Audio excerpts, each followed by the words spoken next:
the opening and the day one of the NGO International Film Festival, it's also the day of the girl child. So let me hear some claps for the girls in the house.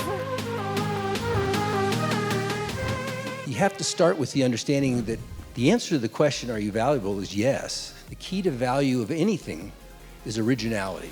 We stand with girls as they ask all power holders, and that's many of us in this room, to play their part in tackling age and gender discrimination and the threat of violence, and to create safe, open spaces to remove the barriers to girls speaking out. The SDGs is our Bible, and we need to know what to do with them, and how are people solving solutions from across the world, and how can we adopt and learn from those solutions, regardless of the border.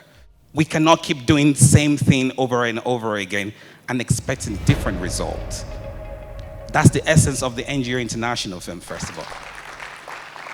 Education, actually, not just in crisis, but education shouldn't just be an option for anyone.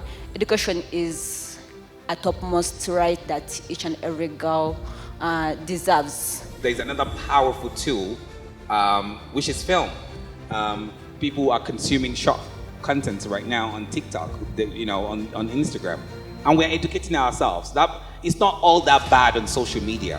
When I started the Innocence, the idea was to communicate what it means to grow up in Israel. When I make the film, I do believe that it's going to make something, and I try to think how that's going to work and what's going to touch the people. I really think about my audience and believe in them. So, and I put a lot of love in the work, and I try to find a tone that is that will speak to people. And the films themselves, all the ones that I've done, the 4 feature lengths that I've done, I think they were able to penetrate people once they were seeing them. Our minds have so much power. It's usually the hardest thing to quantify. I know when non-profits come in or filmmakers come in, they count the number of people whose lives have been changed. So they put up a building and say, now 5 people, or there's a hospital there, 100 people can now access. But when you transform people's minds, the change will be seen in a few years. But I believe the stories that should come are stories of hope. I believe young Africans need to have hope in a more amazing continent, and we can transform this continent if we see more positive stories.